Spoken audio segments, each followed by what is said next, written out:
À la Nouvelle-Orléans, le carnaval, c'est vraiment quelque chose, croyez-moi. La preuve, on a trouvé ce matin, dans une chambre éclaboussée de sang, des traces de lutte à gauche et à droite, et peut-être des traces de viol dans le lit. Mais pas de cadavre.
Le locataire rassemblé frileusement.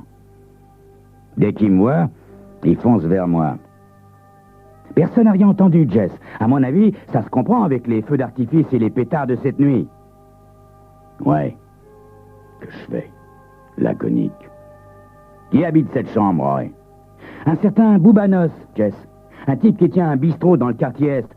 À part ça, j'ai vérifié à la morgue et dans les hôpitaux. Rien. Aucune admission cette nuit. Quoi? Pas un blessé, une nuit de carnaval? Ben, pas au point de perdre tant de sang, il me dit en me montrant les traces sur le sol. D'accord, Roy. Allons voir la piole. On monte. Dans la chambre, une lampe de chevet est restée allumée. Comme elle est renversée, elle éclaire le topo de façon bizarre. Un canapé convertible en lit est grand ouvert. Apparemment, on l'a occupé. Il ne comporte que quelques traces de sang. C'est pas comme le plancher et les murs, parce que là, pardon. L'impression qu'un amateur de Jackson Pollock a massacré du monde à la tronçonneuse. En plus du résiné, ça sent le tabac, le whisky et... oui, le parfum chicos. Cigarette, whisky et petite pépé. Petite pépé qui a mal tourné, il me semble. Des traces de lutte partout. Partout, sauf sur le plumard. Je m'approche et j'inspecte soigneusement. Je renifle les oreillers. Celui de droite sent le parfum de femme. Celui de gauche sentirait quelque chose comme la brillantine ou le gel capillaire. En tout cas, les flux masculins, aucun doute là-dessus. Je sors une pince à épiler de ma poche et je recueille soigneusement quelques cheveux tombés sur la literie. Je les glisse dans une enveloppe. Pendant ce temps, Roy, mon équipier, inspecte le dessous de lit. Il découvre un morceau de matière plastique. « Jess !» qu'il me dit. « Un des joyeux drilles était myope. Ça m'a tout l'air d'un verre de contact qu'on a piétiné. » Ouais, ça se peut, mon gars. Mets-le dans une enveloppe. Il me demande si j'ai trouvé quelque chose. Ouais, des traces de rouge à lèvres et des cheveux. Des cheveux longs, des cheveux courts, de teinte foncée. Dis-moi, Roy, t'as remarqué... Ça sent le whisky et le tabac, mais c'est marrant. Il n'y a pas de verre ni de cendrier. Rien. Ben, tu sais, Jess, quelqu'un a dû les emporter au laboratoire pour les empreintes. Ah. Tu vois, Jess, pour moi, eh ben, c'est un meurtre suivi d'un viol. Un crime passionnel, quoi. Pendant que Roy gamberge et porte les enveloppes contenant les cheveux et la lentille au labo, je me balade un peu dans le quartier et je pose des questions à gauche et à droite. Une de mes visites se révèle intéressante. En face de la grille nord de la cour, en travers de l'étroite rue pavée, se trouve un atelier d'artistes. Atelier également utilisé comme galerie de vente. Le peintre Benjamin Weil est un grand type, maigre, à la barbe rousse. En raison du carnaval et des touristes, il a gardé son atelier ouvert bien après minuit. On sait jamais, hein. C'est vers 2 heures du mat qu'il a vu un homme et une femme traverser la cour et entrer dans l'immeuble. L'homme et la femme semblaient intimes et donnaient le sentiment d'avoir pas mal picolé déjà. D'après lui, la femme était d'une beauté remarquable. « Dites-moi, monsieur Weil, puisque vous êtes peintre, pourriez peut-être me faire de mémoire un croquis de la femme ?» Il me répond qu'il veut bien, et il se met à dessiner. Alors là, voyez, moi, ça me fascine de voir un artiste à l'œuvre, de voir naître comme par miracle la vie sous forme d'un portrait. 3/4 d'heure plus tard, l'artiste et moi, on regarde le portrait d'une femme d'une 30aine d'années, brune, très très jolie. Je passe les 2 heures qui suivent à montrer le portrait dans le quartier. Malheureusement, la fille est inconnue au bataillon. Alors je téléphone au commissariat et je propose à Roy d'aller rendre une petite visite à Boubanos, le propriétaire de la chambre, dans son café, à l'autre bout de la ville. Le ciel s'est assombri et un brouillard froid descend sur la mascarade qui emplit les rues. C'est dans des moments comme celui-là que je regrette les bayous de mon enfance. On arrive au bistrot de Boubanos. Bouba fait 1m90 et pèse 130 kilos. Il porte une barbe et un catogan. Et apparemment, il aime pas les flics. Non, je la connais pas, lieutenant. Et pourtant, elle était chez toi hier soir. Que je lui fais. Vous savez, lieutenant, la nuit, il y a des tas de filles qui défilent dans ma chambre. Oui, mais tout indique, mon petit Bouba, que l'une d'entre elles a été assassinée dans ta chambre. Comprends pas, lieutenant. Quoi? T'as pas vu le sang sur les murs dans ta chambre? Ben, vous déraillez complètement, lieutenant. Chez moi, il n'y a pas une goutte de sang sur les murs. Ah, ben, attendez, vous parlez peut-être de la chambre que je possède dans le quartier français. Ah bon, parce que t'as plusieurs résidences? Ah oui, lieutenant, mais c'est ici que j'habite, au-dessus du bar. Ça va, c'est vrai, j'ai une petite chambre au quartier français. Alors, quand j'ai envie d'avoir la paix, ou bien quand j'ai des amis, comme ça, je leur prête. J'ai pas mal d'amis, lieutenant, vous savez. Alors, il y en a beaucoup qui ont la clé de ma chambre, si vous voyez. Ouais, je vois. Dis-moi, Bouba, où t'étais la nuit dernière? Et alors là, Cro-Magnon, il éclate de rire. Ah, j'étais en tôle, lieutenant. Bah ouais, vos petits copains, ils sont arrivés et ils m'ont embarqué, moi et toute ma clientèle. Soi-disant pour ta pêche nocturne, mais je sais ce qu'ils cherchaient, lieutenant, hein. Ils cherchaient de la dope. Seulement, ils ont rien trouvé, lieutenant. Rien.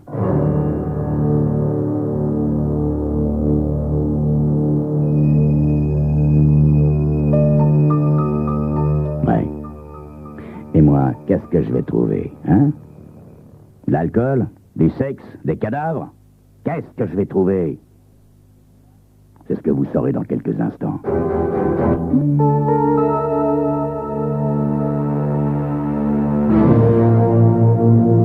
Mon équipier et moi, on file au laboratoire.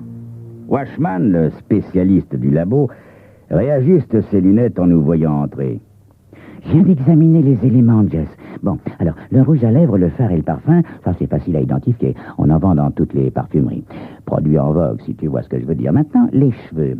Cheveux noirs. Les courts proviennent d'un individu de sexe masculin. Les longs proviennent d'une perruque.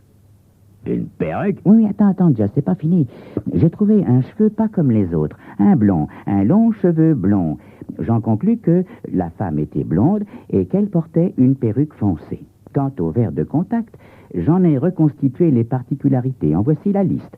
Il ne te reste plus qu'à faire la tournée des ophtalmos, Jess. Quant au sang, alors le sang, groupe B, Rhésus négatif. À bientôt, Jess. Je décide de retourner voir l'artiste peintre.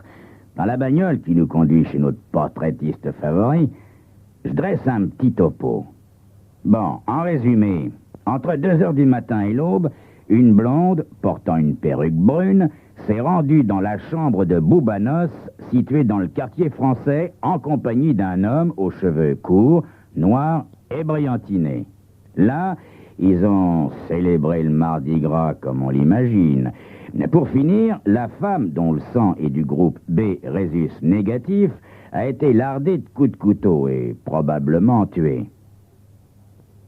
Au bout d'un quart d'heure, on arrive chez Benjamin Weil. En un tournement, l'artiste peintre, toujours aussi serviable, nous exécute un portrait de notre ami en blond, cette fois. Immédiatement après, on entame la tournée des ophtalmos. C'est au 8e que la chance nous sourit. La réceptionniste reconnaît immédiatement la femme du portrait, celle qui est en blond. Mais c'est Madame Turner, Linda Turner. Elle est encore venue la semaine dernière. Pourrions-nous avoir son adresse, s'il vous plaît, madame?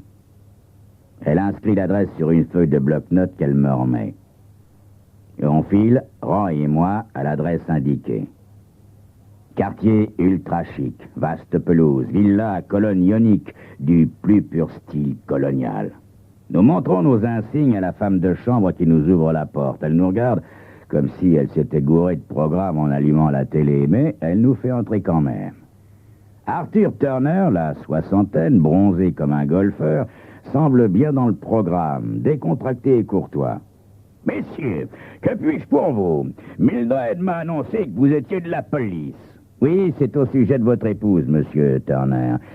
Quand l'avez-vous vue pour la dernière fois? » Il hoche la tête et nous sourit, dents blanches comme une balle de golf qui sort de l'emballage. « Mais il y a 2 minutes, lieutenant, nous sommes en train, mon épouse et moi, de prendre un cocktail dans le petit salon. Pourquoi cette question? » Mais est-ce que je pourrais lui parler un instant, monsieur Turner? Mais bien entendu, lieutenant. Linda! Linda! Quelques instants plus tard, une sorte d'iseux blonde à souhait fait une royale entrée.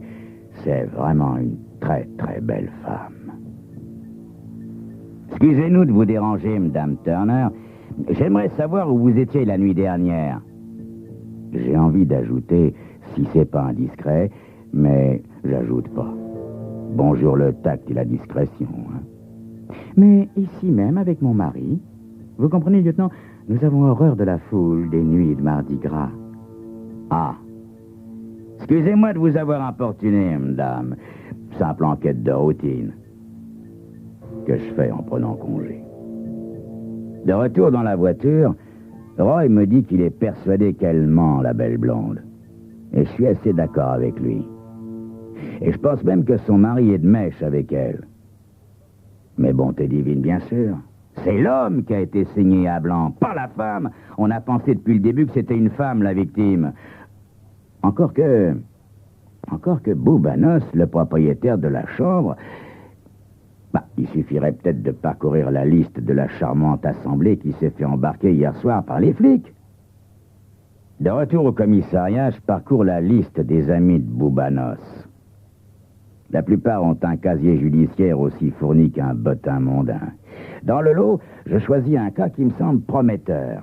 Nikki Lane, sexe féminin, 22 ans, condamné pour vente de drogue, mise en liberté surveillée pendant 1 an. Je note son adresse et on y va.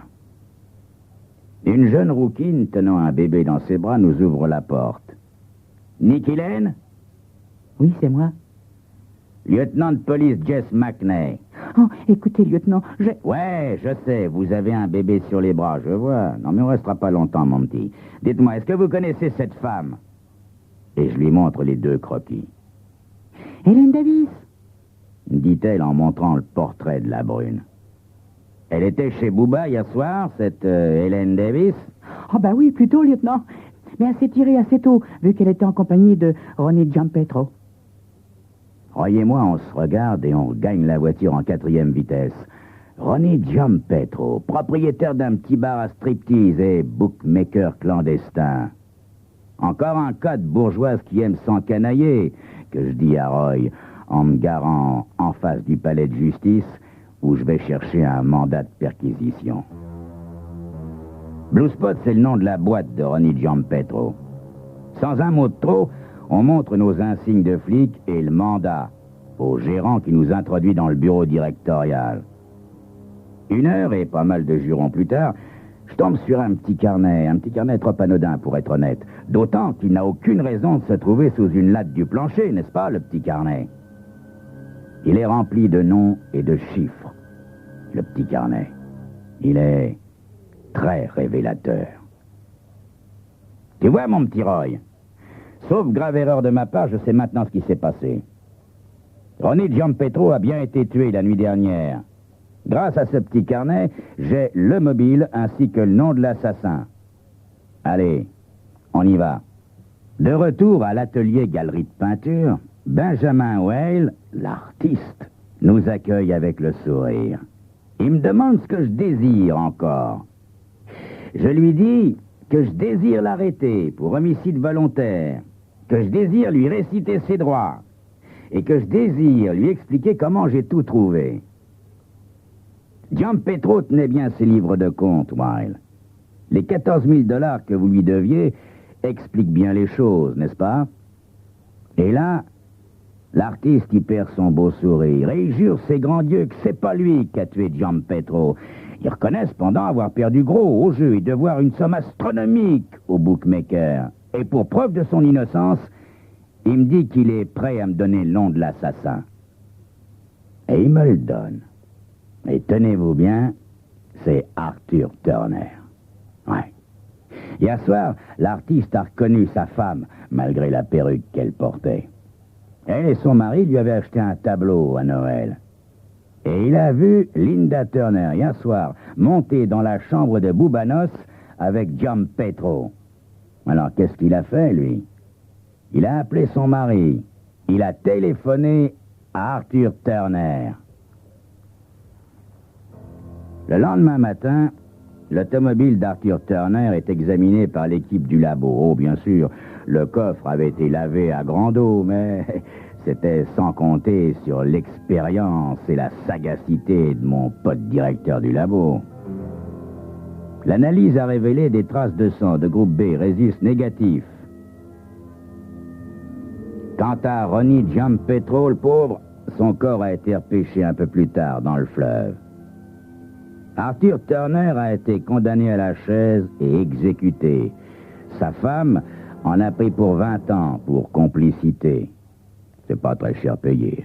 Enfin, c'est payé quand même. Et pourtant, vous voyez, il y a quand même un truc qui me chiffonne, moi. Parce que, si on y réfléchit bien, le véritable meurtrier, il est libre comme l'air. Quand l'artiste peintre a téléphoné cette nuit-là à Turner pour lui dire ce que faisait sa femme, il a tué Ronnie Giampetro aussi sûrement que s'il l'avait poignardé lui-même. Et pourtant, lui, il n'a pas été puni. Comme quoi, la justice n'est pas de ce bas monde. C'était Crime Story, les rendez-vous d'Alfred Hitchcock racontés par Serge Sauvion. Aujourd'hui, un meurtre à bon compte de Charles Bockman.